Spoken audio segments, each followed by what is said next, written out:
옛날에요, 어느 산골에 한 노심이 동자승을 데리고 살았습니다. 옛날 노심들은 동자승에게 별로 그렇게 뭐 이거 해라 저거 해라 이게 옳다 그러다 이런 얘기를 잘 안 하시고 그냥 천진난만하게 키우시거든요. 하루는 이 동자승에게 이 노심 마당을 같이 나가자고 하시더니 마당에서 지팽이를 가지고 마당에다 이렇게 원상을 이렇게, 여기 이제 노스님이 이렇게 지팡이를 가지고 서 있다가 여기 이제 동자승이 여기 있는데 요 바깥에 그냥 서 있어도 너를 이 지팽이 가지고 널 두드려 팰 것이고 네가 이 원 안으로 도망을 가도 널 두드려 팰 것이다. 이러면서 지팽이를 가지고 막 두드려 패려고 하거든요. 자, 어떻게 해야 이 동자승이 노스님이 지팡이를 피해서 몽둥이질을 안 당할까요? 최초에는 아무것도 없었습니다. 어떤 형태로서 원이 이렇게 나타납니다. 그리고 그 다음에는 저는 여기에 개념이 생기기 시작을 하죠. 원의 안과 원의 바깥이라고 하는 개념이 생기기 시작합니다. 그 다음에는 문제가 생기는 거예요. 우리 삶의 문제든 어떤 문제든 간에 문제가 생겨서 네가 바깥에 이렇게 머물러 있어도 널 두드려 팰 것이고 네가 그렇다고 해서 안으로 도망을 간다 하더라도 두드려 맞을 것이다. 이런 우리 극단적인 양극단적인 그런 문제가 생기게 되는데 대부분의 경우처럼 이렇게 중간에 어중간하게 서게 되면 이쪽도 아니고 저쪽도 아닌 어설픈한 그런 관계가 되죠. 그래서 이게 바로 불교의 문제 푸는 방식이 아주 근원적인 태도입니다. 바로 문제의 근원으로 거슬러 올라가는 것입니다. 그래서 자, 제일 처음에 문제가 거슬러 올라가니까 개념이라고 하는 원의 안과 밖, 그리고 그것을 생기게 한 것이 형상의 원이죠. 그것 자체를 지워버리면 어떻습니까? 문제가 문제로서 성립할 수 없게 되죠. 이것을 문제 자체가 해소되어 버린다고 하는 것입니다. 이게 유명한 이럇타 불야타라고 하는 화두입니다. 여러분들이 최상승의 법문이라고 하는 그런 화두의 한 문제죠. 자, 이 문제를 여러분 푸셨어요, 이제. 그렇죠? 충분히 이해를 하셨죠? 잘 이해하셔야 됩니다. 자, 그런데 이제 이 노스님께서 그 다음 날은 이 동자승이 산에 가서 새 새끼를 잡아왔어요. 그래가지고 스님한테 막 자랑을 하는 거예요. 스님이 이거 보세요 하고 자랑을 하니까 그 왜 생명을 잡아왔느냐 아니냐 그런 얘기를 말씀도 안 하시고 스님이 아주 애지중지하는 고려 청자 호리병을 하나 꺼내 오셔가지고 이 호리병 안에, 병이 좀 이상합니다만, 이 안에다 잘 넣어서 키워라 그랬습니다. 그래서 이제 이 동자승이 안에다가 호리병 안에다 새를 집어넣고 매일 벌레도 잡아다 주고 물도 주고 풀도 다 주고 해서 키웠습니다. 이게 점점점 커져가지고 이제 더 이상 어떻게 어쩔 수, 막 어느 날 보니까 죽는다고 막 야단이 났어요, 새가. 그러니까 이 안에 있는 대로 이제 다 커져가지고 꼼짝을 못하는 거예요. 그래서 꺼내려고 보니까 이 호리병 적었을 때는 이 호리병 안으로 들어갔는데 그다음 이게 뼈까지 커져 버려가지고 도저히 이제 꺼낼 수가 없게 됐어요. 이대로 두면 새가 죽게 생겼고 그렇다고 이 진품 고려 청자를 깨버리겠습니까? 자, 어떻게 해야지 이 병을 깨지 않고 새를 살려낼 수 있을까요? 질식시키잖아요. 아니면 다이어트를 시켜요? 그 수련대에 오는 학생들한테, 어린 학생들한테 물었더니 스님이 그거 간단합니다 그래요. 그거 어떻게 해 그랬더니 밑에를 카타로 잘라 가지고 새를 밑으로 꺼낸 다음에 본드로 붙인다고. 이것도 역시 유명한 화두입니다. 그래서 화두 하나를 잘 타파하면 1700공안이 전부 다 타파된다고 하죠. 그러니까 자, 이런 최상승 법문인 화두선의 화두가 부처님이 깨달음에서부터 시작을 해서 초기불교, 부파불교 그리고 대승불교를 이렇게 거치면서 어떻게 지금의 가나순에 이르게 됐는지 오늘 저는 선수행론의 방법에 대해서 그 역사에 대해서 오늘 강의를 할까 시작합니다. 그 선의 기원, 선이라고 하는 것은 그 산스크리트의 디아나 또는 팔리어의 자나 이렇게 얘기를 합니다만은 한문으로는 선나 이렇게 얘기를 합니다. 선나의 줄임말이 선이기도 하고요. 그래서 그걸 풀이하면 사유수라고 하는 이런 말을 씁니다. 그래서 그 마음을 거두어서 생각을 한 군데 묶어두고 갖가지 삼매를 공부하는 모든 수단을 사유수라고 얘기를 합니다. 그래서 이런 그 선에 의해서 삼매, 사마디를 얻게 돼서 보통 그 사마디를 보통 정이라고 얘기를 합니다. 그래서 이 선과 합해서 선정 이렇게 얘기를 하죠. 근데 이 선은 여러 가지로 분류를 합니다. 선을 분류하기를 부파불교에서는 심사선화의 유무에 따라서 초선, 2선, 3선, 4선 이렇게 분류하기도 하고요. 또 법화현이 같은 데는 세간선, 출세간선 또는 출세간 상상선 이런 분류도 있기를 합니다. 또 도서에서 규봉정밀 스님은 또 외도선이라든지 범부선, 소승선, 대승선, 열애청정선 이렇게 얘기를 하죠. 근데 보통 오늘 여기서는 이제 명상, 제가 이제 선수행론 방법의 역사 이렇게 제목을 잡았었는데 또 여기다 명상을 넣어놨어요. 그래서 명상이라는 말을 또 한번 짚고 가지 않으면 안 될 것 같아서 조금 개념 정리를 하고 시작을 하도록 하겠습니다. 보통 명상이라고 하는 것은 그 일상의식과는 다른 특별한 세계를 체험해 보는 것입니다. 그래서 그 목적을 위해서 심신을 수련하는 행위 등 그 범위가 아주 넓습니다. 이제 불교에서는 관법인 위파사나와 선나로 음수하는 니아나의 전통에서 발전해서 선수행법 등으로 크게 나눠볼 수가 있습니다.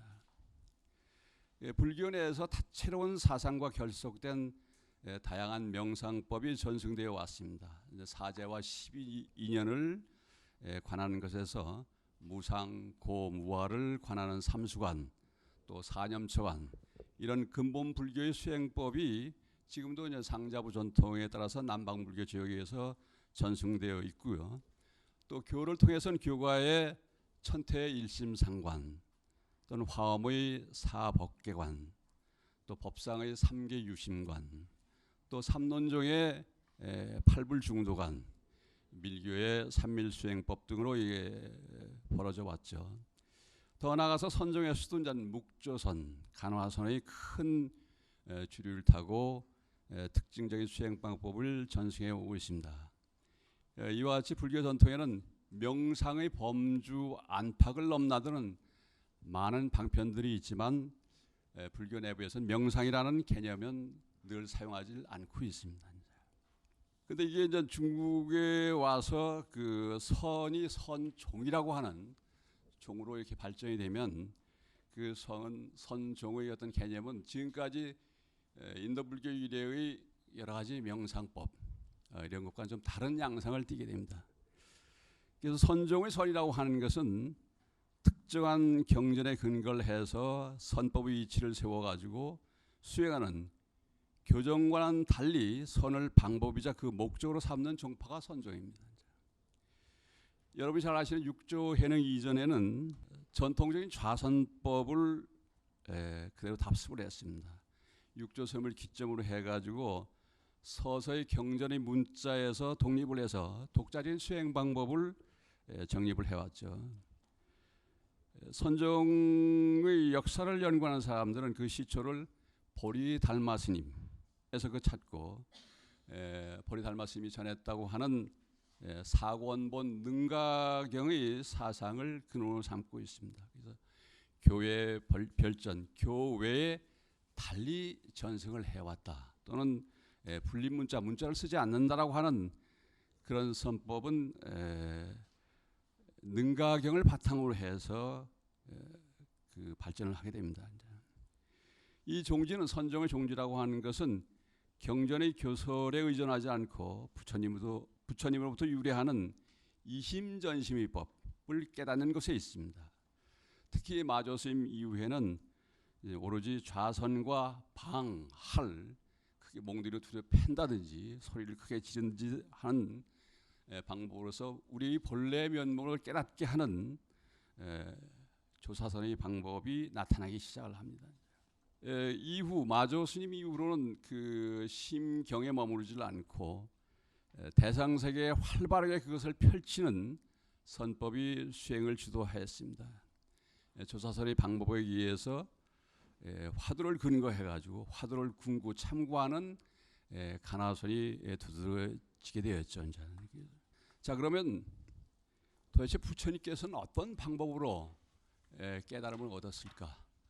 불교가 부처님의 어떤 깨달음 수행의 그 기반을 두고 있기 때문에 부처님께서 어떻게 수행을 했는지 우리가 한번 간단하게 살펴보기로 하죠. 여러분이 잘 아시다시피 부처님께서는 사문유관을 했죠.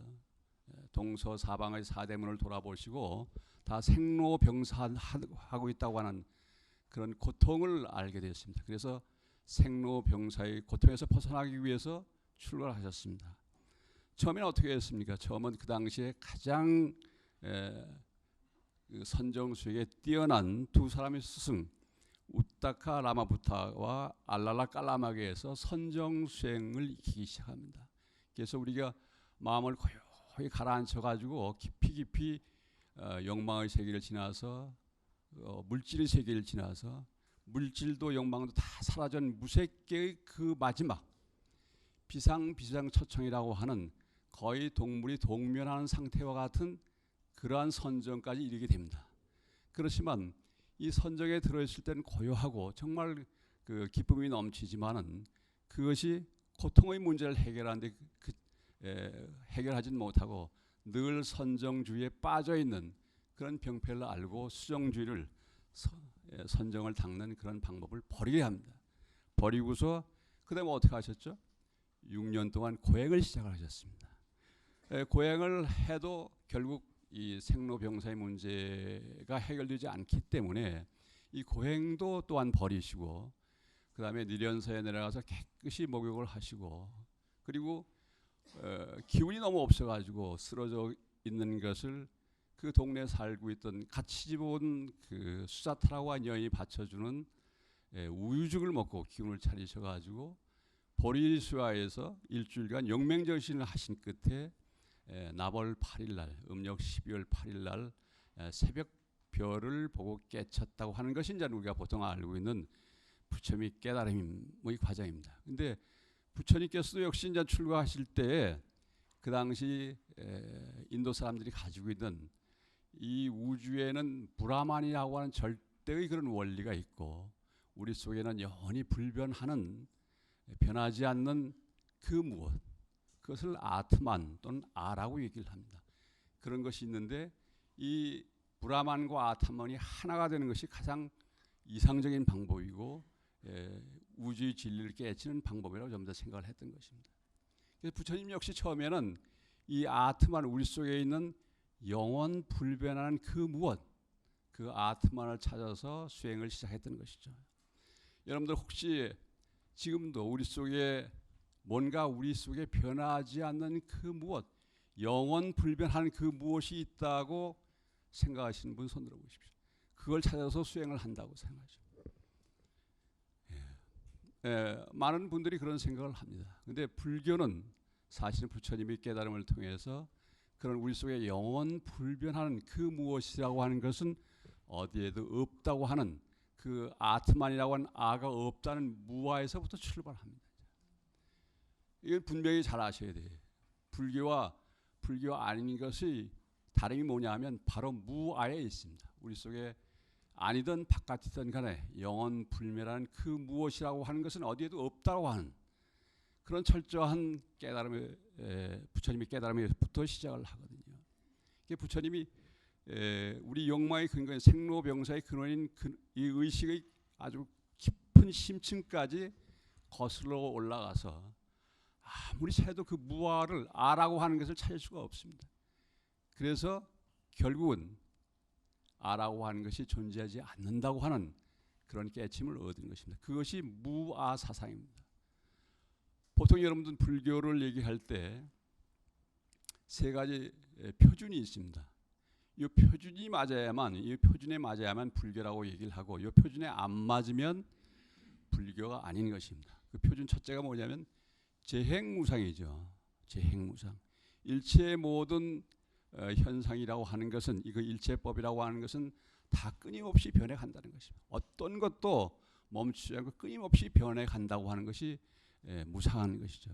이 무상이 바로 불교의 핵심입니다. 그 다음에 재법무화, 일체법이라고 하는 것은, 일체 모든 법이라고 하는 것은 그 안에 고정불변의 실체가 없다고 하는, 이 아라고 하는 것이 영원불변한 그 고정적인 그 무엇이거든요. 이런 건 없다고 하는 것이 재법무화인 것입니다. 그 다음에 남방불교에서는 일체 개고를 얘기를 합니다. 일체 모든 것이 다 고통이다 이렇게 하지만, 이 북전의 불교에서는 열반적정을 넣습니다. 열반적정한 것이다 이렇게 얘기를 하죠. 이것이 불교의 세 가지, 불교를 얘기할 때 이게 불교냐 아니냐라고 따질 때 이 세 가지 기준을 가지고 얘기를 하는 것입니다.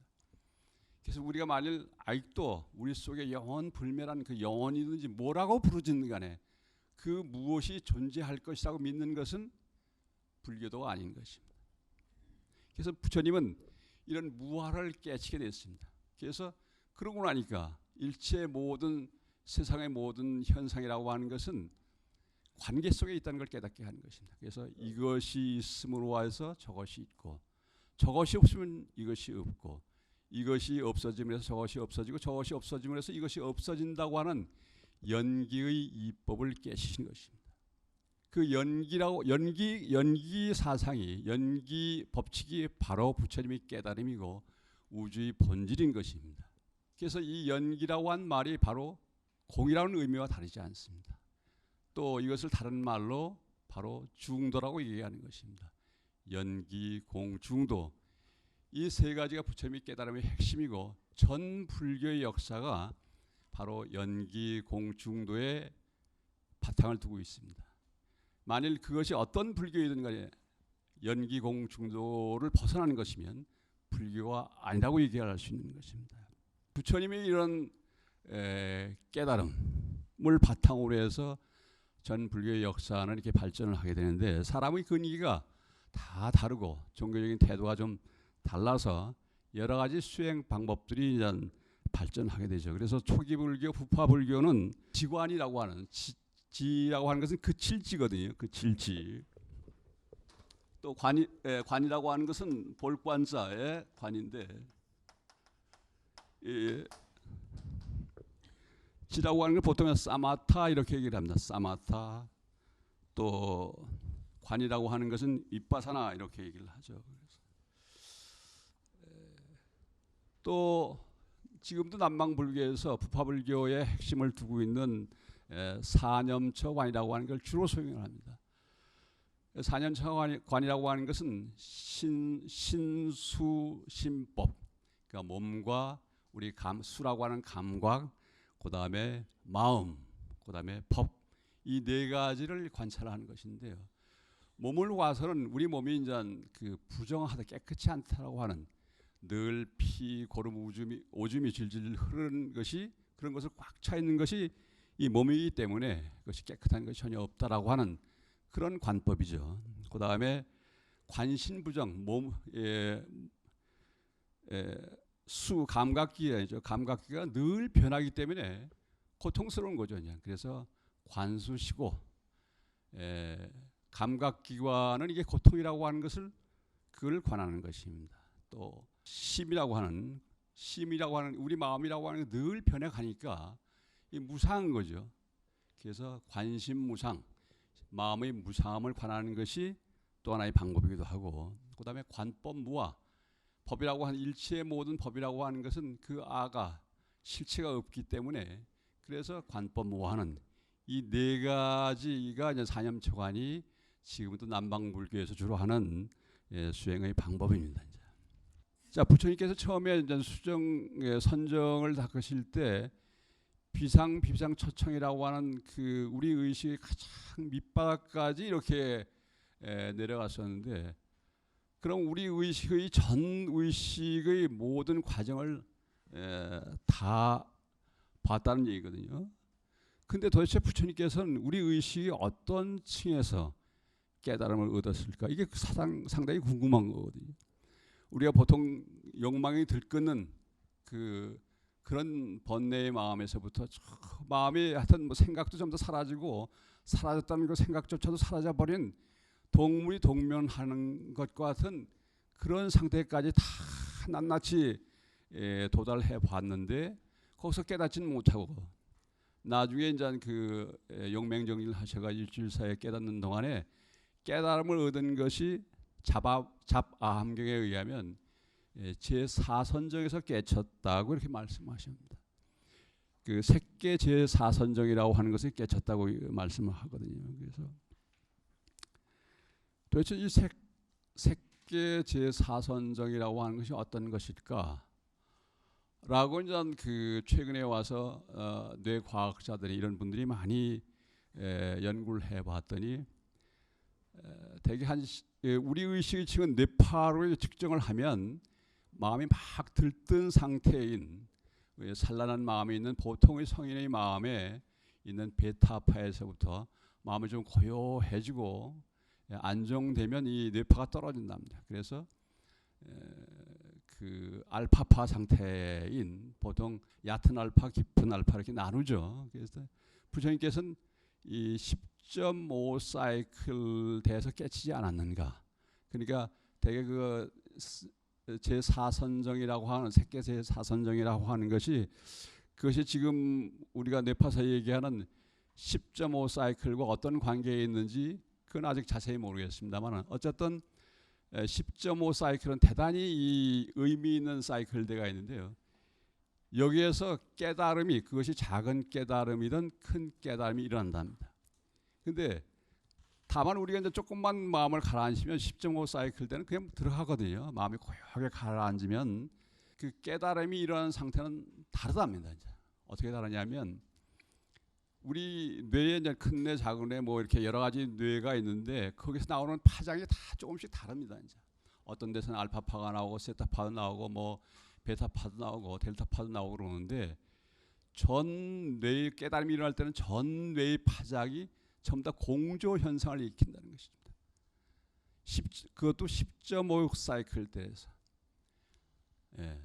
10.5 사이클 때에서 전 뇌의 파장이 똑같은 형태의 뇌파 형태를 그린다는 거죠. 그전에는 뭐 어떤 건 알파 어떤 건 세타파에서 들쑥날쑥하고 그것이 어긋나 있는데 그러니까 우리가 분열되어 있는 것입니다.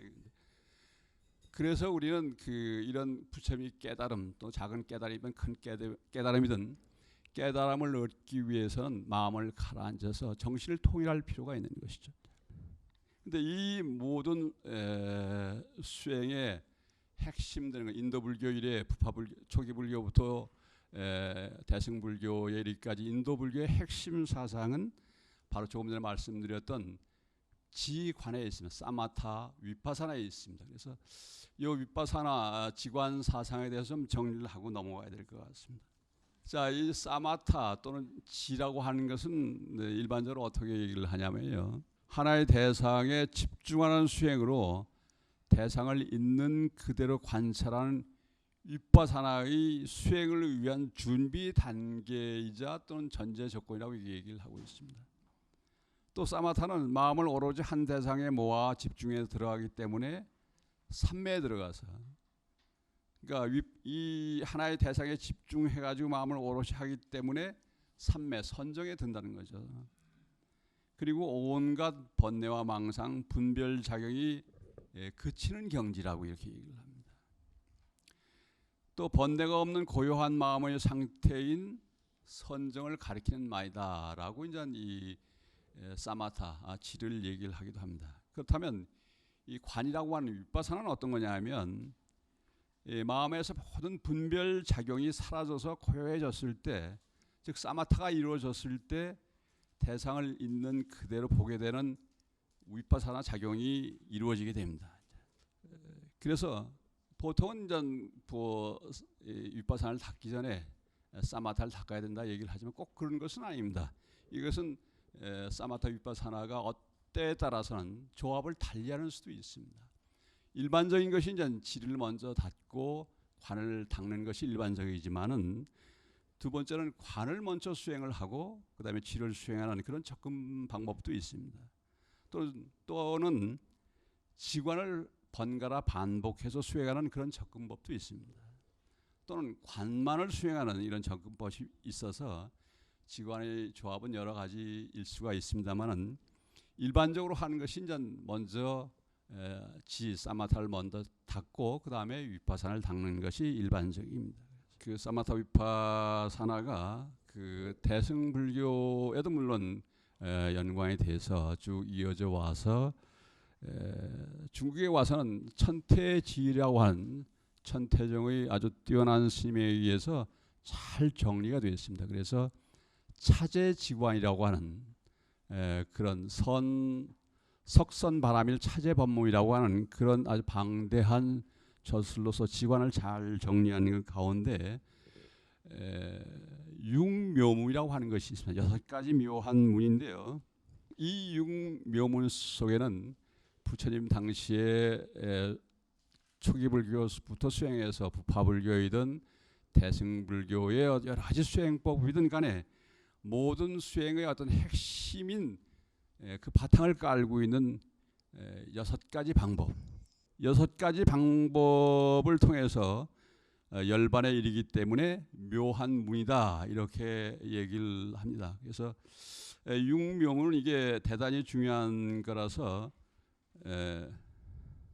삼세인 모든 부처님이 도에 들어간 처음에 이 6가지 문, 육묘문을 근본으로 삼는다 이렇게 얘기를 합니다.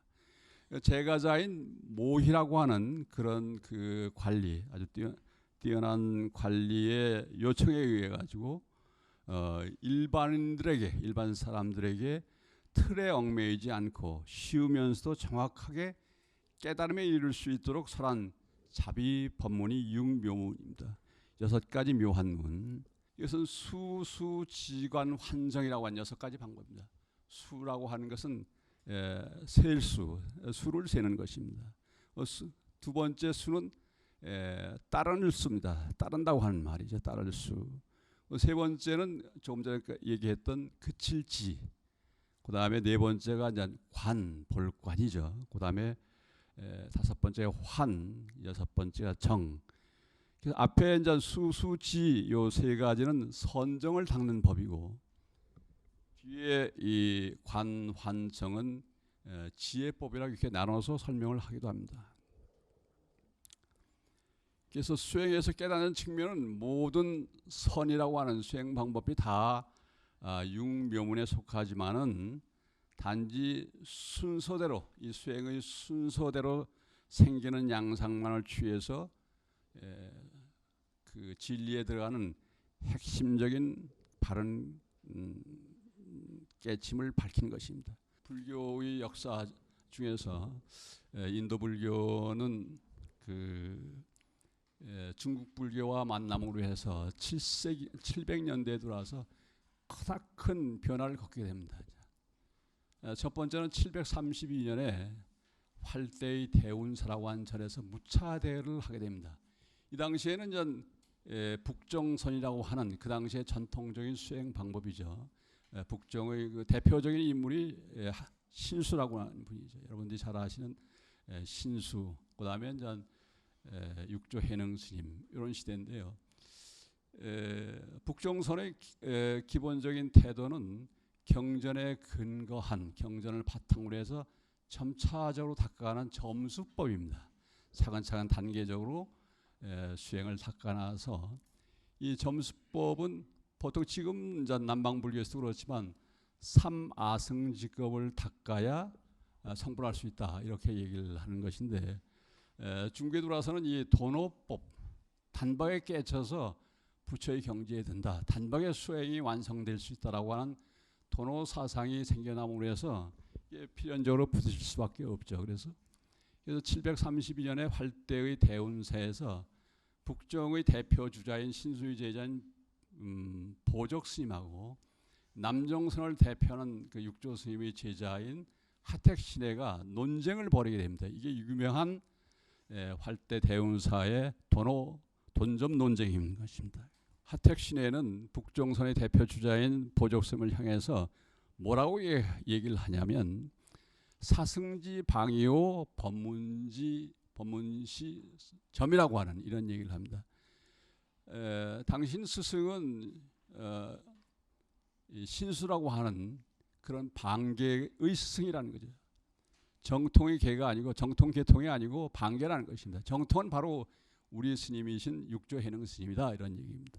그리고 가르침이라고 하는 것은 점차적인 수행 방법이다. 근데 선문의 정통은 바로 도노다 이런 얘기를 하는 것입니다.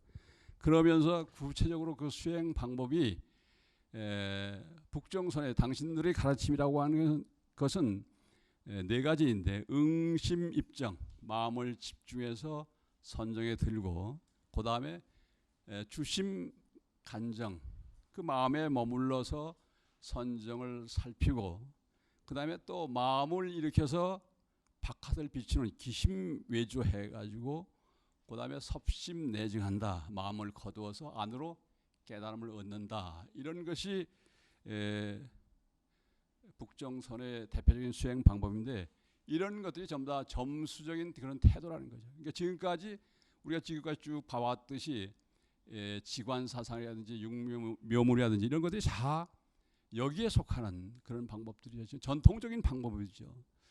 부처님 이래 전통적인 방법인데 이것이 전부 다 점수법이다. 그리고 우리 정통은 보리달마 스님 이래의 정통은 바로 도노다. 이런 단번에 깨쳐서 부처와 열애의 경지에 든다고 하는 그런 주장을 하게 됩니다. 활대 대운사의 논쟁을 통해서 북정선이 시들어지기 시작합니다. 그때 초기 선종의 모든 많은 파벌들이 있었는데 이 도노 사상을 전부 다 받아들이게 됩니다. 그래서 이제 그 이후로 선종의 주된 가르침은 도노라고 하는 바로 깨쳐서 열애의 경지에 든다고 하는 그런 사상의 핵심을 이루게 된다는 것입니다. 이게 뭐가 달라진 것이 아니면 지금까지의 어떤 그 부처님 전통 이래의 초기 불교 또는 부파불교 그다음에 대승불교의 많은 수행 방법들은 그 대상이 번뇌가 대상이었습니다. 끊임없이 일어나고 변해가는 번뇌가 대상이었는데 도노를 얘기할 때는 바로 부처님이 깨친 연기 공중도를 바로 보게 하는 바로 깨치게 하는 방법이 도노인 것이기 때문에 우리 속에 있는 본래 깨쳐져 있는 우리 본래 마음을 깨치게 하는 그런 방법이 선문의 정통이 된 것입니다. 예선전 북종선의 그 선수행 방법인 점수법은 한풀 꺾이게 되죠. 물론 사라진 것은 아닙니다. 그런데 중국에서만 그런 것이 아니고 794년에 티베트에서 티베트 불교 내에서 왕의 입회하에 어전 회의에서 역시 인도 불교와 중국 불교의 대논쟁이 벌어지게 됩니다. 이것은 그 사무의 종론이라고 얘기를 하거든요. 8세기 후반에 티베트의 티손 태첸이라고 하는 왕이 불교를 국교화를 합니다. 그래서 그 이전에 많은 젊은 사람들이 당나라에 가서 중국에 가서 불교를 배워오죠. 그래서 중요한 경전인 뭐 금강경이라든지 법화경이라든지 이런 것을 배워 가지고 중국 불교를 이제 티베트에 전하게 됩니다. 인도 불교의 단계적으로 이렇게 닦아나가는 여러 가지 방법들과 이제 중국 불교에서 발전한 단번에 깨닫는다고 하는 이 방법의 차이의 핵심이 뭐냐면 아까도 말씀드렸듯이 점수라고 하는 것은 우리 번뇌망상 끊임없이 우리가 일어나는 번뇌망상 수없는 업을 통해서 가졌던 여러 가지 번뇌망상을 차례차례로 끊어서 삼아승직업을 닦아서 성불한다고 하는 이런 점차적인 수행 방법이었습니다. 근데 우리가 보통 생각하듯이 자 우리 속에 하루 생활하면 하루 생활하는 만큼 우리가 또 업을 짓는데 그 업을 또 물론 무사하고 공하고 또 무아인 줄 이렇게 알면서 끊임없이 수행을 해가지만 그렇게 끊임없이 계속 업을 짓고 또 수행한다고 하는 것이 수많은 세월이 필요하다는 것입니다. 근데 이 도노를 주장하는 선종의 도노를 주장하는 사람들은 우리 속에 본래 청정한 마음이 있다. 본래 우리가 깨쳐져 있는 마음이 있다. 그것을 바로 보게 하는 그런 수행 방법을 통하면 단번에 열애의 경지에 들 수 있다. 이런 주장인 것입니다. 이것은 핵심적으로는 뭐냐면 인도 불교의 중관 사상과 또 중국 불교의 열애장 사상이 부딪힌 것이죠. 이제.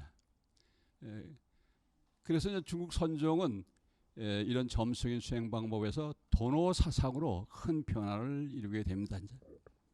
700년대 후반쯤 해서 이런 도노 사상이 자리를 잡자 보리 달마 스님으로부터 시작해서 육조 해남 스님에 이르기까지 이 도노 사상이 전수되어 왔다. 그 증거로서 가사를 전해왔다. 부처님부터 쭉 전해오던 가사를 전하고 전해서 우리 육조 스님한테까지 전해왔고 지금 저 남방에 그걸 가시고 계시다. 이런 주장을 하게 됩니다. 그래서 이제 선종의 많은 파벌들이 이런 도노 사상을 받게 되는데요. 핵심은 견성입니다. 견성 성분인 것입니다. 우리의 본래 성품인 본래 물들지 않는 청정한 그런 마음을 바로 보게 하면 바로 그것이 깨침이고 부처가 되는 경지다. 이런 얘기죠. 근데 이게 이제 마조 스님 때 와서 8세기 중후반쯤에 마조 스님 때 와서는 이게 변하게 됩니다. 뭐냐면 작용하는 것, 우리 행위하는 것, 작용하는 것이 바로 선이다. 그 이전은 그런 일상의 현상을 떠나서 우리 본질인 성으로 돌아가게 하는 것이 하는 그런 점수적인 수행 방법이었다면 지금은 이제 마조 이후의 선이라고 하는 것은 지금 행위하는 것, 작용하는 것 이게 바로 성이지 바로 그것을 떠나서 달리 무슨 성품이라는 것이 없다. 그래서 작용즉 성이라고 하는 이런 얘기를 하게 됩니다. 이 말은 무슨 말이냐면 평상심시 도란 말입니다. 우리 평상심, 보통 평상으로 생활하는 그런 마음이 바로 도이지 도라고 하는 것이 달리 없는 것이다. 라고 해서 이건 대단히 급격한 변화를 겪게 됩니다. 그리고 아주 활발한 생명력 있는 그런 선적인 태도를 당 중기 이후에 마조 스님 이후에 선사상이 펼쳐지게 되죠. 그래서 도라고 하는 것은 닦을 필요가 없다. 그러니까 일상 우리의 마음 먹고 행위하는 것 이게 다 도이기 때문에 달리 도를 닦을 필요가 없다고 하는 도불용수라고 하는 그런 설이 생기게 됩니다. 자, 이것은 대단히 조금 전에 말씀드렸듯이 새로운 그 생생한 불교의 여러 모습을 보이게 합니다만은 이게 이제 무사선, 무사알주에 빠지는 그러니까 도를 닦을 필요도 없고 그저 졸리면 잠자고 배고프면 밥 먹는다고 하는 그게 바로 이제 그 도불용수입니다. 그 또 한 번의 전기를 마련한 것이 송대의 대해종고 스님입니다. 원호근 대해종고 스님에 의해서 그 당시에는 전 묵조선과 간화선이 대립을 하게 되는데 묵조선이라고 하는 것은 우리가 본래 깨쳐져 있기 때문에 묵묵히 좌선에 의해서 본래 깨쳐져 있는 상태를 잘 바로 우리가 부처이기 때문에 잘 활용하면 된다고 하는 그런 태도였습니다. 묵묵히 자신을 안으로 비추고 그 다음에 바깥으로 이렇게 비춰서 그 마음을 잘 쓰면 된다고 하는 그런 묵조선이 이제 등장을 하자 묵조사선이라고 뭐 대스님도 처음에 묵조선을 익혀봤는데 그것이 진정한 수행 방법이 아니고 한 번은 어떤 폭발적인 그런 깨달음을 겪질 않으면 우리 번뇌망상이 사라지기 힘들다. 이래서 간화선법을 주장하게 되죠. 간화라고 하는 것은 바로 처음 우리가 얘기를 할 때에 저는 병속의 새라든지 또는 무자화두라든지 이런 여러 가지 1700 공안을 그걸 참고로 하는 그런 것이 바로 이제 간화선법입니다. 그래서 이제 지금 대스님 이후에 동아시아, 중국, 한국, 일본에서는 선하면 이 간화선이 주류를 이루고 있습니다. 이 간화의 화두라고 하는 것이 뭐냐? 바로 부처님이 깨친 연기공중도를 바로 보여주는 것입니다. 화두라고 하는 것은 무슨 수수께끼 같이 이렇게 보이지만 그것이 바로 사람에게 부처님이 깨치신 우리가 본래 깨쳐져 있는 그런 마음 상태인 연기공중도를 바로 보여주는 것입니다. 화두인 것입니다. 그래서 그게 마음에 탁 와 닿지 않으면 그걸 참고하는 것이 선수행 방법이죠. 최근에 와서는 많은 스님들 또는 많은 제가 불자들 또는 일반 사람들이 이 가나선 수행을 한다고 이제 참선한다고 많이 합니다 이제. 근데 이 가나선 화두를 받게 되면 받을 때 어떻게 합니까? 모든 것을 다 버려야 됩니다. 지금까지 내가 가지고 있던 모든 지식, 분별심 이걸 다 내려놔야 되거든요. 그리고 이제 화두를 받아서 오로지 그렇게 참고를 해야 되는데 그 버리는 과정이 대단히 어렵습니다. 또 특히 제가에서 수행하신 분들은 이게 녹록지가 않거든요. 제가라고 한 바깥 이 일반 사회에서 생활하시자면 이건 욕망의 세계이기 때문에 욕망과 이게 자주 접촉을 해야 되고 그걸 부정할 수는 없습니다. 가족이라고 하는 것이 있고 또 세속적인 그런 태도들이 있기 때문에 그런 사람들을 부딪히려면 결국 갈등을 일으킬 수밖에 없죠. 그래서 수행이 쉽지 않은 것이죠. 그래서 이제 최근에 와서는 이 가나선법 대신에 무슨 윗바사나지 남방불교의 윗바사나가 원래 부처님이 정통이다 이래서 그런 가나선법을 참고하는 그쪽으로 기울어지는 것이 많습니다만은 저는 그래서 이제 이 시대의 어떤 가나선을 새롭게 부활시키기 위해서는 새로운 태도가 나와야 된다고 생각하는 것입니다. 그건 어떤 것이냐면 바로 부처님께서 하셨던 자기 문제로부터 출발하는 것입니다. 부처님이 가졌던 생로병사라고 하는 문제, 누군지 우리에게 고통의 문제, 불안의 문제가 있습니다. 그런 문제를 그 문제의 근원으로 거슬러 올라가는 것입니다. 뭘 통해서? 부처님의 사유, 분별지를 통해서 이 도대체 문제의 근원이 뭐냐?